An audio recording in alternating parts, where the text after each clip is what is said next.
welcome to another video from theplayersaid.com. My name's Alexander. And I'm Grant. And today we are taking a look at our French Indian Wargame collection.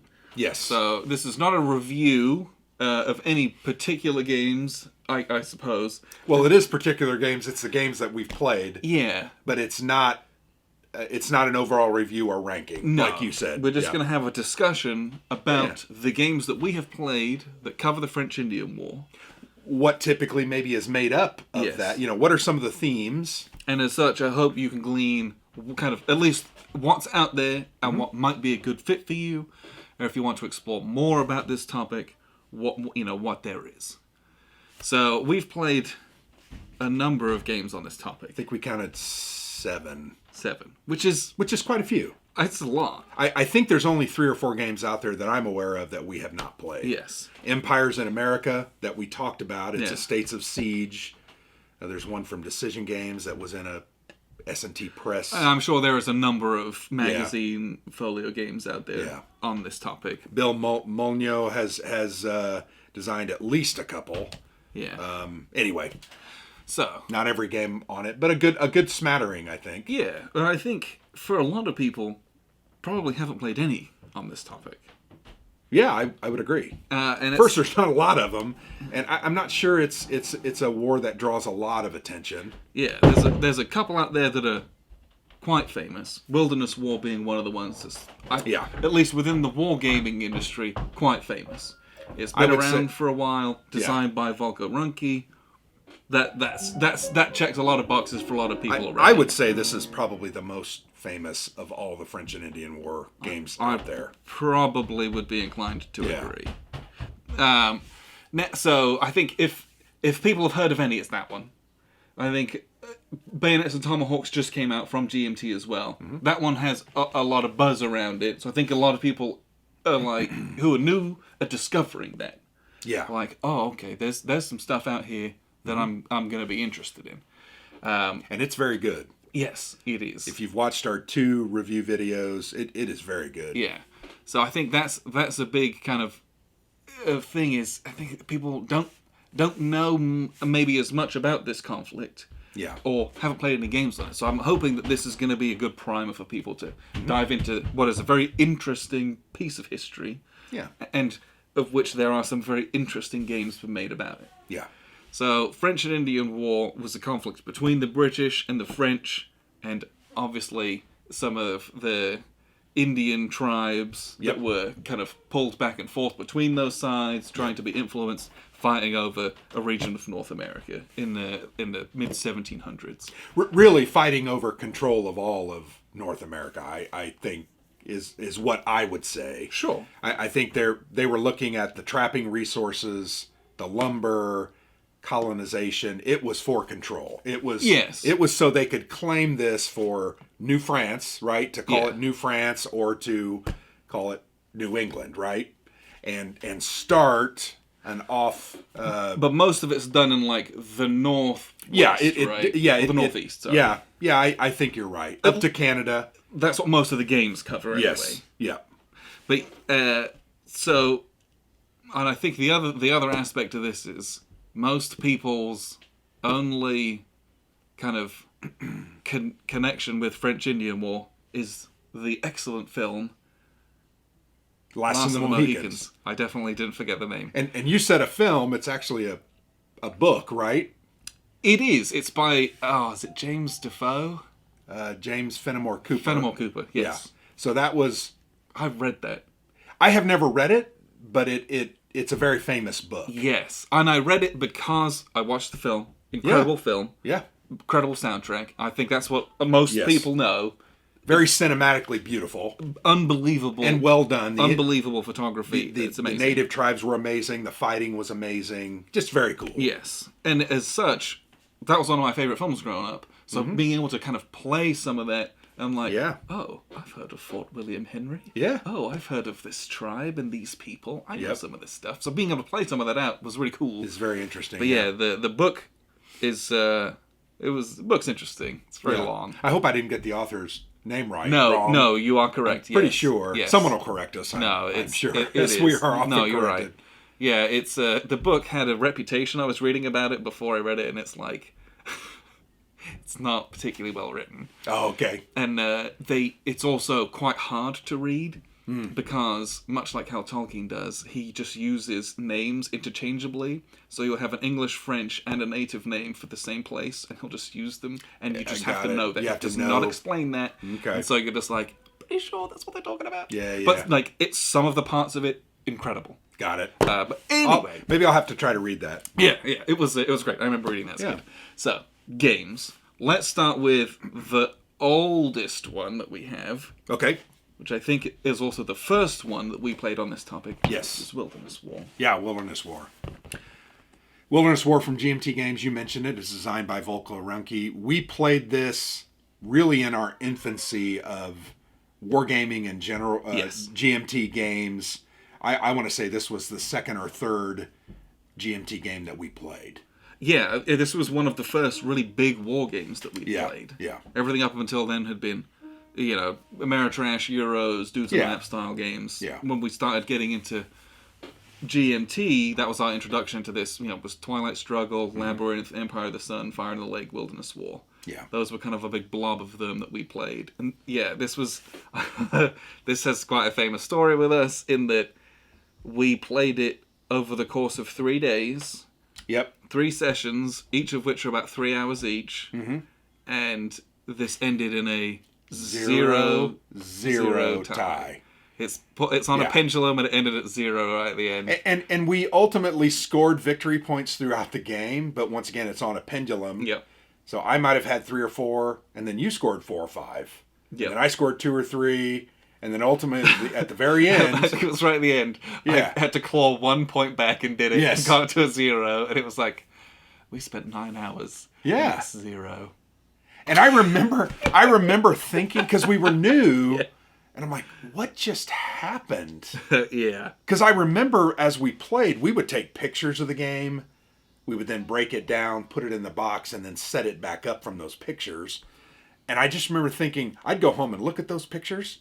Yeah, you're trying to assess the situation. What am I going to do here? And I would create some strategy. And I think in those days, I was much more concerned about winning for whatever reason. I'm just competitive. Yep.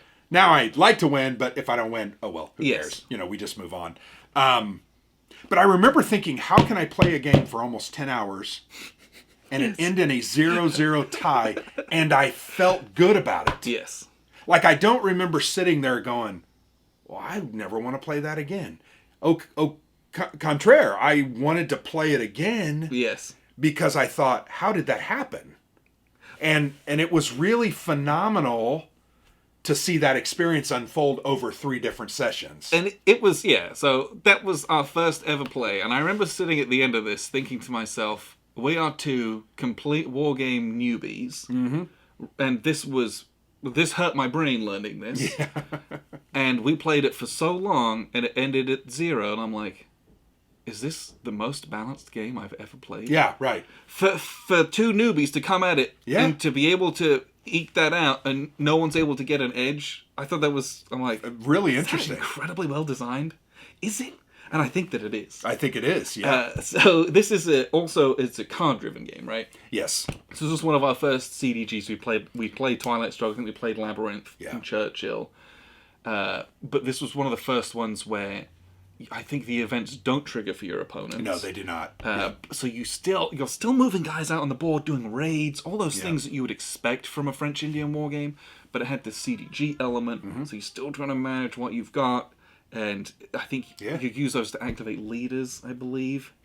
Yeah, and the leaders have values, and so you've got really crap leaders who you like desperately want to get rid of, or like get in line with some good leaders. And the leader value specifically corresponds, I believe, to the number of units they can. Very similar to like Here I Stand and Virgin Queen. So that can make it hard. When you have a bad leader, you can only take 3 or 4 units. It's very, very difficult. They also, the thing that it's a point-to-point movement, so there are only certain routes really that make sense from a movement perspective because there's mountains, there's rough terrain, etc. And it's like trying to, as the French, and I always play the French in these things more often than not. Yeah. Partly because I don't think you want to I don't care at all. Yeah, you care. You threw the French at me today. But anyway, it's so phenomenal because you're really on a continental scale putting out your strategy, trying to figure out how to get to where you want to go. As the French, there's lots of raiding, you know, with your Indian allies and your irregular units. And that's really what you've got to do. It's very hard to do. I think you only have results on like a 1 on a 6-sided die. It's very hard to do. Yeah, what I remember from those is it's hard to get those die rolls, but it's reasonably easy to get them in position to roll the Absolutely, dice. yes. Like I felt as the British, I'm like helpless to stop the French. Yeah, it's like a wave. I couldn't block. You can't block all. There's not enough pieces to block all the paths. Yeah. So guys are going to get through, but will their raids be good enough? Yeah, yeah. And sieges are a big part of this game. Yes. Both in Louisburg as well as other key forts. And we had like siege after siege after siege. And I remember thinking, I did all that and I just did, you know, I reduced one of your units. Yeah. And you know, I was the French, so I wasn't really about full-on frontal assaults. But this game is good. It captures all the elements. The difficulty of movement. The sea elements are done very well. The siege elements are done well. The raiding. And ultimately, in the end, it's completely asymmetric. Yeah. British function totally differently and have all kinds of units. The French are more evasive and more maneuverable with lighter units and different type units. You can't stand up to that Scottish Highlander corps. No, yeah. They're just if those guys get into melee, you're done. It's over. But I think this one really typifies, for me, in my opinion, really sets a standard for a French and Indian War. Yeah, this was one of the first games we played that had hardcore supply rules in it as well. Yeah, yeah. And because I remember going out, I think it was sieging up around Michigan or somewhere like that, or maybe it was like up in this area. I remember marching guys out, doing this big siege, and being like, "Crap, I'm out of supply." Yeah. And it was like, I'd done all this work, and it was like, oh gosh, I had to like abandon the fort basically. I was like, oh gosh. So lessons were learned, but yeah, this is like, was it made in 2006? Well, this is a second edition. This is a second printing. Okay. It was 2015. I think the original was 2011. Okay, I can't remember. But it's been around for a while. Yeah. And it was very, very, very good. Yeah. But it is a long game as well. Well, it's also interesting because there's real strategy for both sides. I mean, there are things you should be doing on each side, and if you're not doing those, you're just not going to do well. And I like that. I also love the asymmetry. Asymmetry is kind of a very common thing anymore. But yeah, this was one of those first games, in addition to the coin series, that had such asymmetry designed into it. Yes. To me, this is probably the pinnacle in French and Indian war games, and I loved it. Yes. I'd love to play it again. You know, we haven't played it for a long time. Yeah, I desperately want to play this again because I feel like I'm A, much more experienced as a war gamer, and B, I'm much more experienced at playing French Indian war games too, with how many that we've. I think it would be very different. Yes. This next time. So that Wilderness War is one that I hold in high regard. Also a great front cover on it too. Yeah, I mean it's great to look at. The other game that's a little bit on the and this is all relative, I suppose, the older side is A Few Acres of Snow. Mm-hmm. This edition's from Tree Frog Games, designed by Martin Wallace. It's a second edition as well, right? Yes, this is the multilingual edition. They just added German and French rules, and that's about it, basically. Got it. So this game's been around for a long time. We'd wanted to play this before we even got into wargaming, I think. Yeah. Specifically, you had been eyeing it up for a long time. Deck building, it's built around deck building. Yes. And to me, it looked very interesting. And I think when we first started out in, the earlier years, we did play a lot of deck building. Yes. So this one, to me, looked interesting. It was a historical conflict. And Martin Wallace, I mean, he's a great designer. We played many great games from him. That's why I was always interested in it. I looked for copies. They were always fairly expensive, and I think you got this a couple years ago, and I was mad. Yeah, I was able to pick it up in a trade. Yeah. And they had it on offer. I'm like, yeah, sure. Like, let's finally do this. It sat on my shelf for a year. Yeah. We finally got around to playing it fairly recently. And it's funny, playing it now, kind of like 5 years into us having done this, I'm like, oh yeah, I haven't played a deck builder and I can't tell you how long. Genuinely, I don't know the last time I played a deck builder was. That was probably like a convention or something like that. Right. But it's, I mean, a very traditional deck builder, is that core mechanic of getting your cards through for your actions and units and bits and pieces. And then the board itself, you're trying to develop your towns into cities and forts, and but it's much less of a combat game than some of the other ones. I would say yes, but I think on the British side, I think if you're not going out and fighting, you're not going to win. Right, but is what I would say. But your fighting is like you lay a siege, and it requires a significant time investment and card investment to get it going.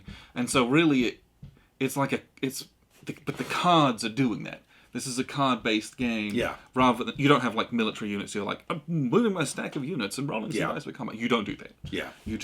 You're investing cards into the siege that you've set up, and hopefully you can get it to win on your turn. Yeah. So it feels very, very different from all the other war games you're going to see today. Well, and your units are actually in your hand. Yeah. They're actual cards.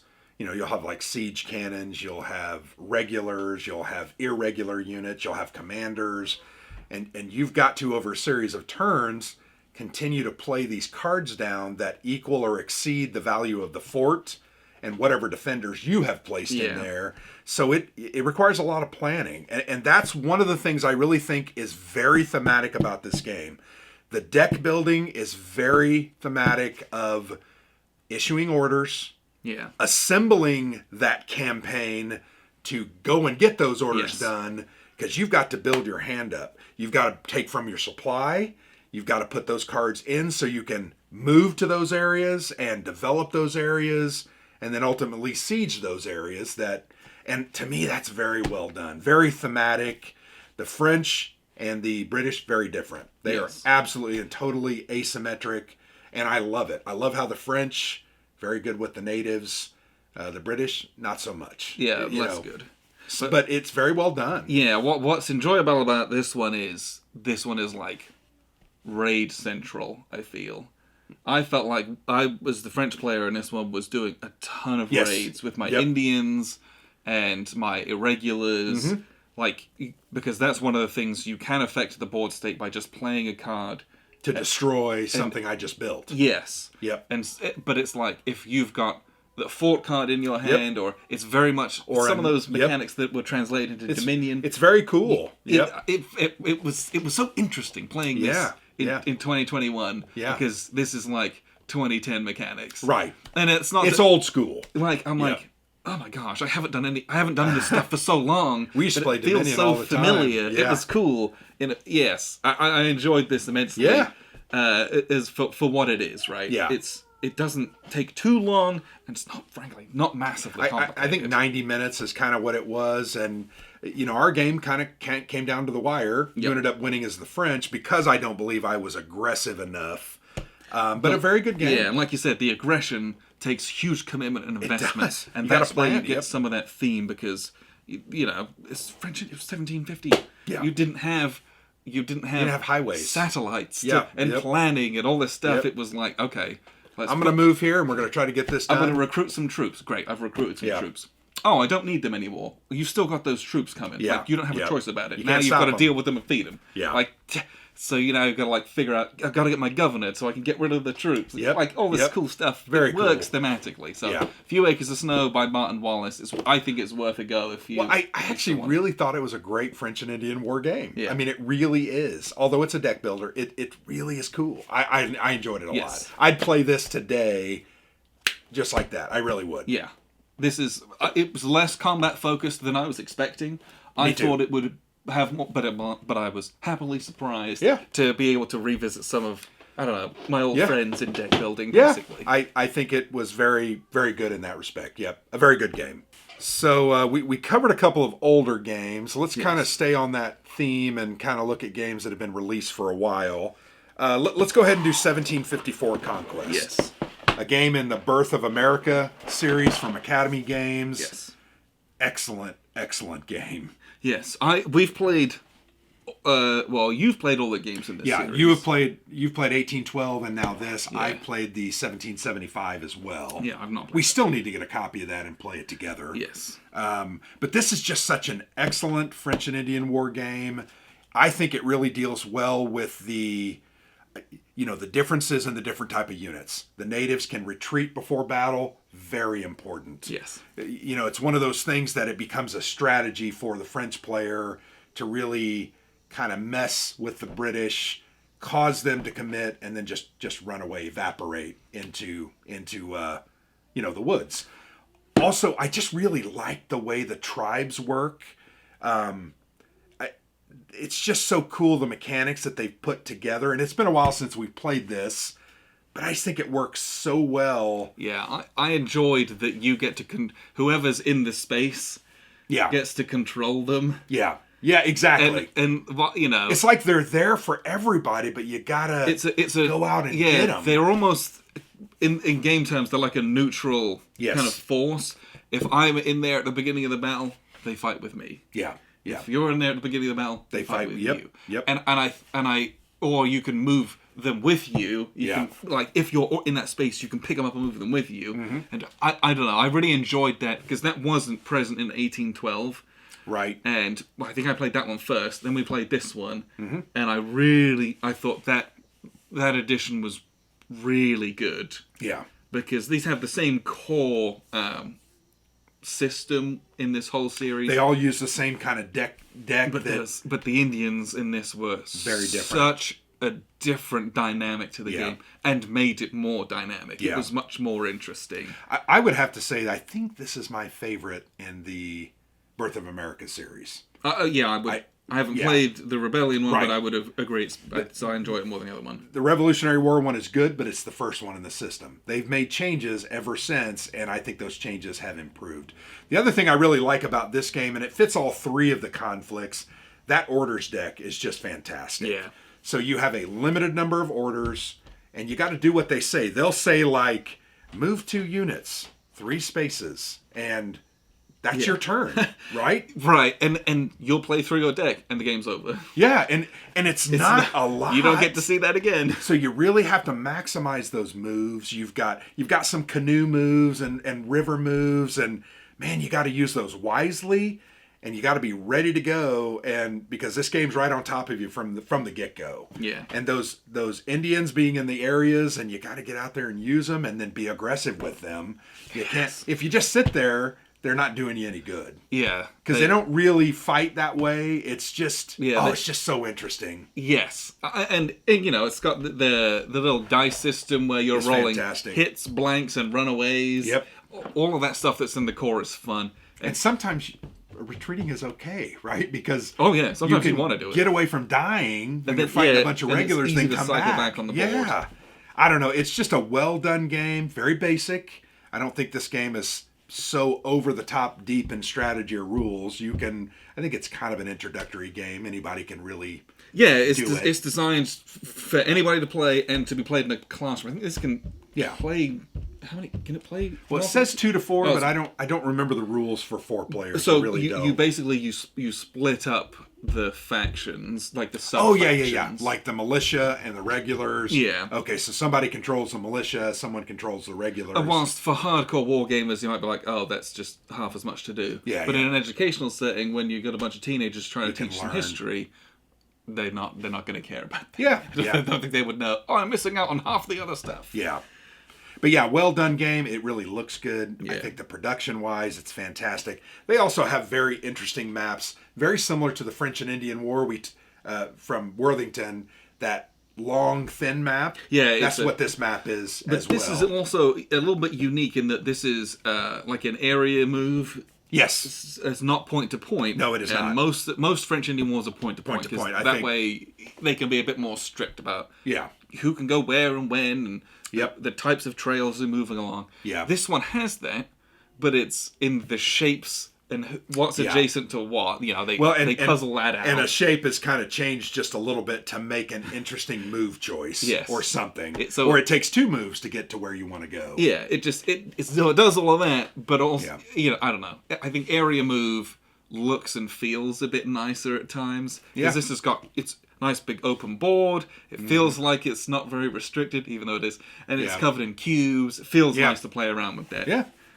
Beautiful game too. Yeah, it's a good one. I liked it. I'd love to see them do some other conflicts in that. But yeah, 1754 Conquest, the French and Indian War, fantastic. Yeah, and that's a great place to start with French Indian War. I would agree. Or it's a great place to start with wargaming. That would be a perfect introductory game. Yeah, I would say the ones that we've talked about so far, that is probably the most, as well as French and Indian War from Worthington, which we'll talk about here in a moment. But I don't know, very good game. Yeah, it's an excellent place to start. Really like it. So I'll let you go ahead and talk about that one, or should I talk about it? Let's get Bloody Mohawk. Okay, so Bloody Mohawk, and there actually is a follow-up to this game that we never received. We never got a copy of it to play. It's called Savage Wilderness. Is it an expansion or is it? I think it's more battles. Okay.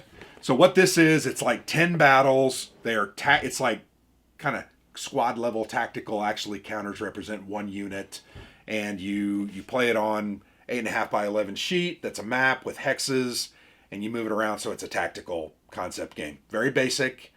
This is an introductory level game. Yes. I think we played 2 or 3 different scenarios. We played one where it was an ambush in a clearing. We also played one that involved a siege of a fortress. Yes. So there are some wide variety of different types of battles, but it covers some of the major battles of that time. And I think Bill did a good job making it introductory and playable without adding a lot of overhead and extra rules that just bog it down. This is not going to appeal as much to seasoned, hardened grown-yards, but it's a good introductory game. Yes, it's designed to be an introductory game. Yeah. The rules are very simple. You're moving counters around, doing some combats, right? Yeah. I know Bill is into, or has been in the past, into like the reenactment scene. Oh, yeah. Yep. And I believe that's part of what inspired him to make this. Yeah. Is that it's approachable and that anyone can play this, and they sell them at events and like at the forts and at museums and things like that. So it's a really good way to get people who wouldn't be wargamers in theory into wargaming. Yeah.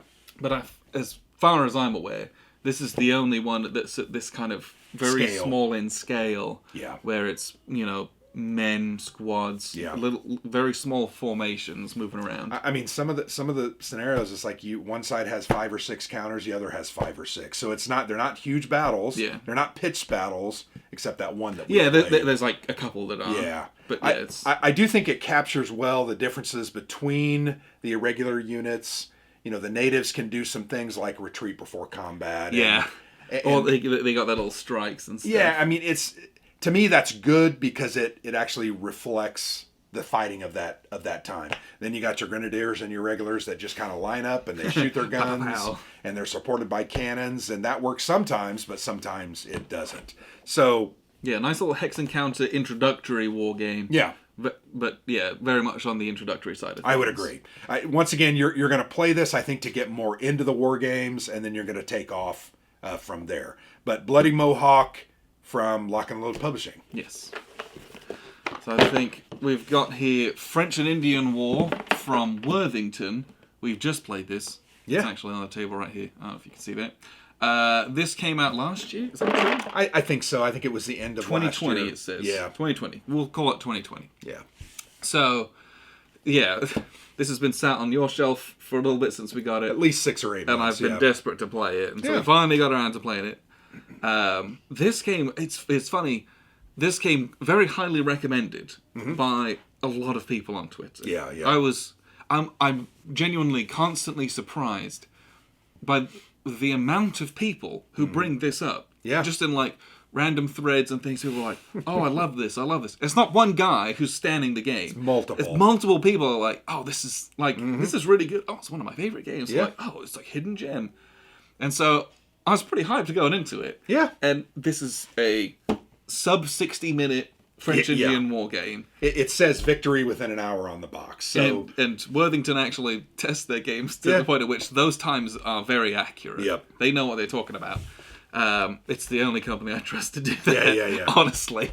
But it's true. We played the thing, played in under an hour. This is a hidden block game. Mm-hmm. You don't have many units. No. You start off with like 15 on the whole map each, and it's you're moving around almost chess-like. It's very cagey. There's only a few kind of paths that you can go down. It's point-to-point movement as well. Yep. Move in, do quite traditional block war game combat, where there's fire priorities, chuck some dice, apply some hits. Next priority is going to do the same thing. And then if you keep going until someone retreats or surrenders, and then at the end of the year, you're totting up how many victory points you've accumulated or you occupy that are the opponents that you've occupied, plus victory points from killing guys doing attrition, right? Very, very simple from that standpoint. Chuck a bunch of dice, move some blocks around, have a good laugh. This is also an excellent place to start with French Indian Wars. I wouldn't call this a beer and pretzels war game, because I think it is a little more serious than that, but it has that feeling. It's light. The game's going to be over before you finish your beer. Well, yeah, that's a good statement. But I felt like this one had some more maneuver, a little more strategy. The hidden movement was a little more cagey. The naval combat side. So, but yeah, it's really good. I think it mimics and models well the difficulty of the terrain and how you had to move to certain areas. Yeah, there's really key choke points. I didn't like how forts were reflected, but that's okay. We actually decided that because there's no cannon or artillery units, it's like the regulars have been combined. The rules say that that's all built in with the regulars. So that makes sense to me, but I almost felt like forts really didn't matter, in my opinion. Because it really only affects you the first turn. Round, and it only affects irregulars and militia. Of which those are garbage units. You're bringing like one of those guys. Yeah. So that was the only thing I think I didn't like, and I'm not sure I really dwelt on that in our review. But I liked the combat system. I enjoyed it. It was just really hard to roll those dice and get any results that were... In fact, you killed yourself more retreating than I killed you. So kind of ironic. And I do like that you take losses when you retreat. Yes. Because we're in formation, you can't just turn and run without me shooting one last time. Yeah, and knowing how punishing retreats are, I'm like, I'd rather just stick it out. Fight it out. And then I just kill myself to death, and then I'm open for retreat. Because I'd rather do that and maybe score one more hit than run away and just be dead running away. Yeah, absolutely. So and that was kind of what we talked about. Forces you into some attritional combats, which feels somewhat thematic as well. But you don't have a lot of units. No. When you start losing those units, it gets pretty wide open. Yeah, frontier opens up real wide real quick. Now, the reinforcements are pretty interesting because the British get like 11 units over the final 2 turns of the game. The French only get 5. So really, as the French player, you've got to be... If the French take more losses early, it could be over. It can swing pretty hard the other way. So I was asked on Twitter by Pete, one of the guys that recommended this game, he said, can the French win? I won with the French today. Won this game, yeah. But I think it was more because of the dice rolling than anything. I mean, it was so bad. So bad. But yeah, this is a great game. I love the block war game format. I think it's perfect for these kind of conflicts. Yeah, the length of this game makes it ideal for someone who just wants to dip their toe into French Indian War. Like, it's... Like I said before, you can play this within any other game session. Yeah. It takes such a short amount of time. Like 40, 45 minutes and you're going to be done with it. Well, we played a 3.5 hour war game. We shot our video of it. And then we played this for 45 minutes and did a video. So it's quick. It does what it's supposed to do. I don't think it pretends to be anything it's not. No. It's short, easy rules, quick playing.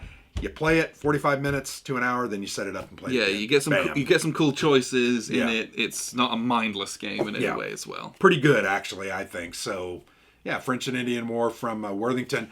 We don't have it with us, but we did play another game from Worthington, 1759, Siege of Quebec. Yes. And it's a solitaire game, but it does have a 2-player we played version. We played it 2-player. And I think it's way better 2-player. I think it's more interesting, yeah. It has a solo, but it's serviceable. But that's also, it's a fairly light game. It's one of those kind of... It's almost static formations game. Yep. There is some movement in that, as opposed to like Freeman's Farm that has basically none. Yeah. Like this one's got a bit more where you're feeding in reinforcements reinforcing. And you remember you're trying to get to the plains of Abraham to kind of assault, right? And the British are trying to sail the ships down the river. And the French have to try to prevent that by maneuvering their stuff. And so it becomes kind of a cat and mouse thing. And once the British get down to those plains of Abraham, it starts to get a little harder. Yeah. But yeah, very interesting game. It's been a long time since we played that, but I also see that as an introductory level. Do they have more in that series coming out soon? Yes, they do. They just released Siege of Malta on Kickstarter. Yes. It will be out probably in the next 3-4 months. Along with that, it was... there was another one. I remember. It was an ancient one, like a Greece... I did interviews on them with the blog. I know they released a couple. But those are both coming out with a second printing of 1759 Quebec. So, very cool. Done by Dan Forney, did the one in Greece, ancient Greece. Maurice Suckling did the one in Malta, which is like 15... He also did Quebec, right? No, that was, I think, Mike or Grant Wiley. Oh, or maybe both of them did it. But yeah, so that battle formation, siege thing... has a whole bunch of new games. Yeah, that's also a very easy to learn, almost introductory style game as well. That one you could play with anyone. Yeah, and it has some cool card choices. There's a lot of thematic elements there, I think, with the French and Indian War. Anyway, we have played that. I thought we enjoyed that one. Yeah, and that one's also nice because it's just like one battle. Yeah, it's right. You're not worried about. It's the Siege of Quebec. Yeah, it's a much smaller little scale. Yeah, it's not the entire. It's literally the Siege of Quebec. Yeah, and there's I don't know. There's just not many games out there that focus on individual battles within this war. Yeah, but that's one of them that does it. So they're coming out with a second printing of that one. That's the thing I would recommend to everyone. We have review videos on all these on our, except for Wilderness War, on our YouTube channel. You'll just need to search for those. But I think you can get our initial thoughts, probably a lot better thoughts because we shot those right after we played them. Some of it we've forgotten. We'll have to play Wilderness War, make another video. Oh, there's no doubt. So well, the last one we've got here. Our final game here is Bayonets and Tomahawks. I'm not so sure we need to say much more about that. We've shot 2 well over an hour videos. Yeah. We've spent 2 solid weekends with this one. Played several of the different scenarios, and it's phenomenal. It's a fantastic game. It's card driven, but they're used in a little bit different way than normal. This is a non-traditional CG. Yeah, and I just think it's very well designed. Mark Rodrigue did a fantastic job.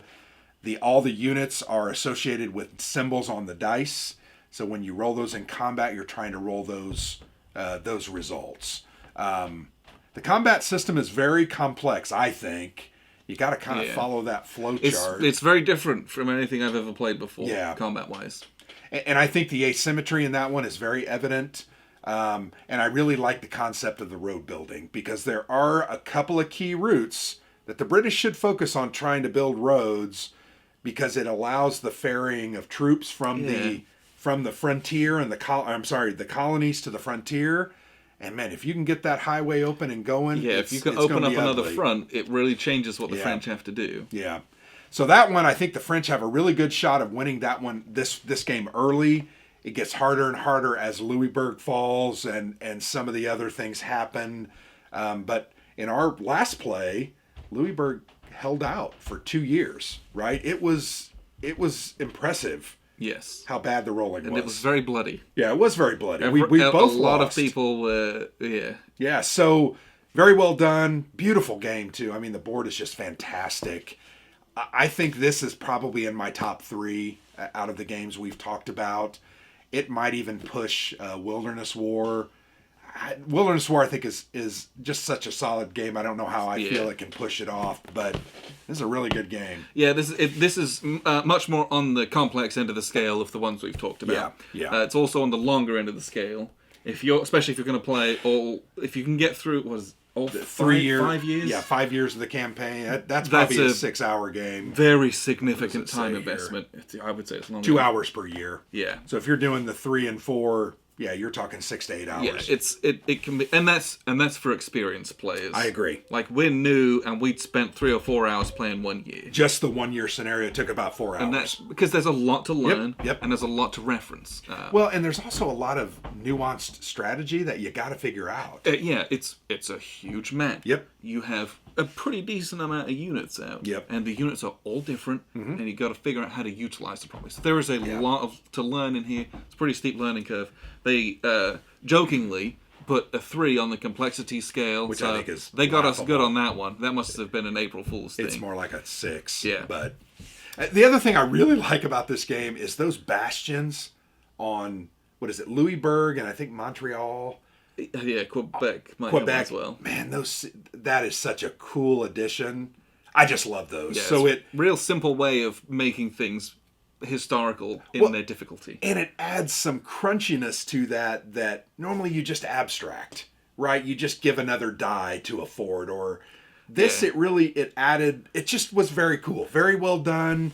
I guess I didn't really think of doing it that way, and I thought that was very cool. Also very thematic in that way. Yeah, what I enjoyed about Bayonets and Tomahawks is I feel like it was... it feels like a game that was designed in a bubble. Almost as if Mark had not played any other war games. He has. But there's so much new stuff in this. Yeah, I would agree. I feel like so little of this is derivative. So it's like he didn't have a incredible. lot of other things to draw from. He really used his own creativity to create something. Yeah, even though he's a really experienced war gamer and has played all the other games it's a good that point. we've talked about. But, all the systems, all the mechanics are all so new and different. Yeah. It's just such an impressive feat, because it would be really easy to have a traditional CDG system. To have regular point-to-point movement with stacks of units and stuff like that. Yeah. But it is not. Everything functions very differently. And so that was a big reason why this takes a long time to kind of learn and get into, because I don't have any wargame assumptions I can bring to this. Yeah, okay. Your initiative, your movement, your unit types, your combat resolution, everything's new. I had to learn the whole rule book. There wasn't like a part that I could skip because I'm like, got it. Oh yeah, supply. You kind of know how that works. Think about it. You do not know how supply works. Yeah. It was so. That was something that's very cool. This is a unique game in almost every way. Yeah. I've not played any games that had a lot of these mechanics in it. Yeah. I think the only other thing I want to say about this game is there's some interesting just game elements. So leaders, you just get rerolls. And I like that. You get rerolls for certain types of certain types of leaders. But that it just felt like a cool game. It's more interesting than a +1. Yeah, it was just more interesting than a traditional DRM. Yeah. And I really liked that. And I really liked that those leaders had the symbols. So if they were an irregular leader, they had a triangle on them. That means you only can re-roll irregular units. And they have a number of... They can roll one or two. Number of them. Yep. So you always want to have that many with them. That, yeah, to exactly. ensure you're trying to get the best rolls out of your units. Oh, that stuff's so cool. I just... When a great war game is designed and they can throw little elements like that keep it interesting, I always find that cool. The card system here is also very cool. It's just very different. You get a card with some symbols on it. Triangles, squares, some of them have anchors in them, and that's what you can move, those units, and that's it. It's just very cool. Yeah. You can take a square unit and move an irregular unit in its place, but other than that, it's what is on the card. And the French are very different than the others. So British have like 5 units on one total card. Asymmetry in this one. French have 2 or 3, and you have to play around that. I've played the French both times. I loved it. So anyway.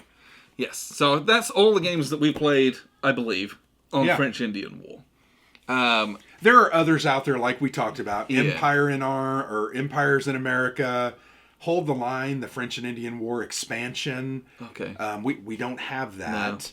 No. Isn't there also one for Tricorn and... Okay. I don't believe so. And I mentioned... There might be, but I don't know. Shootsy Games, I think with Bill Molyneux, he designed a couple of games. I just can't remember the names of those. They are more like Bloody Mohawk, where he's kind of designed them and they're sold in... Right, little folio games. They're sold in gift shops at the forts, Fort Ligonier and Carillon and blah, blah, blah. So there's other games out there. We haven't played every single one of them, but we've played a good smattering. Yeah, so we got Wilderness War, Bayonets and Tomahawks on the complexity scale, kind of on this end. On the other end, basically everything else. Yeah. With, I think, 1754 is probably a step to... it's more in the middle. More in the middle. It's still, if you've played any war games, it's still very easy. And then this one, I think, is a step above Bloody Mohawk and Siege of Quebec. Siege of Quebec. It's a little more complex, but... So a good smattering. I think these games have helped me experience this conflict and learn some history. And absolutely, I would agree with that. Why we've enjoyed these. Yeah, and it's a very interesting conflict.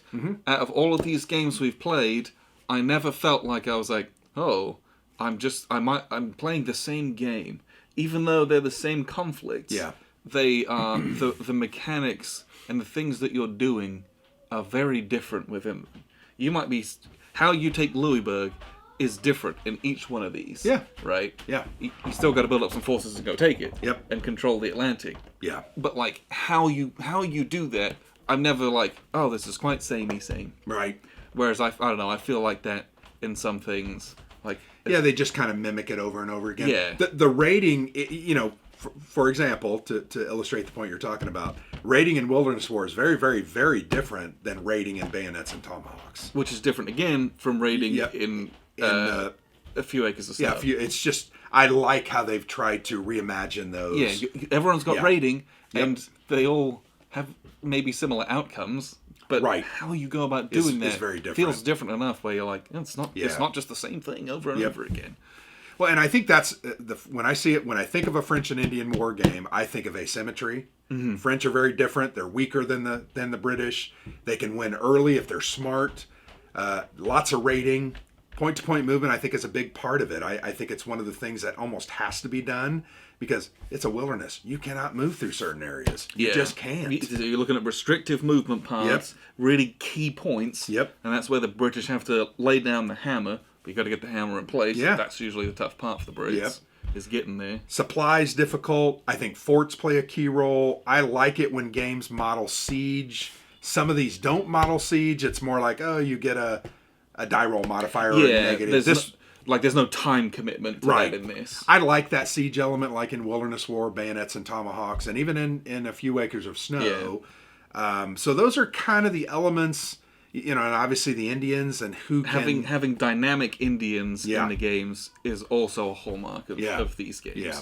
Where it's not just like, I don't know, they're not just there for the sake of it. Right. And I don't think any of the games that we've talked about today is that. Yeah.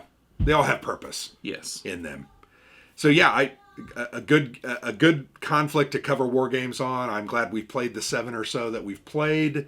I would love to get some of the others and try those out as well. So yes. So I hope that was interesting. If it was, let us know. There's probably some other videos in the future that we'll do like this. We've talked covering topics. Yeah, the Cold War is one we've talked about. Because people ask all the time, oh, I want to do French-Indian War. What would you suggest? Well, hopefully this will kind of serve as a primer for, like, here's kind of what's out there. Yep. And like you said, most of these, there is a full-blown review of it. If you want to see more of the game, how it works, if it's actually for you and your group or not. Yeah. But yeah, hopefully we'll get to do some more of this stuff in the future. Maybe, Cold War. American Revolutionary War, I think, is one that I would like to do. We're probably not too far off from being able to do something reasonable about that. Card-driven games we've talked about. Yeah, maybe some same mechanically themed videos. That would be interesting as well. So hopefully that was helpful for you. French-Indian War is something that I enjoy playing. Mm-hmm. The games are, because it's an interesting conflict, the games usually have to have interesting mechanical approaches to them. Yep. So it's not some humdrum game. Usually you get something that's like, unique and interesting. Yes. Yeah. So appreciate you guys tuning in. I've been Alexander from theplayersaid.com. And I'm Grant.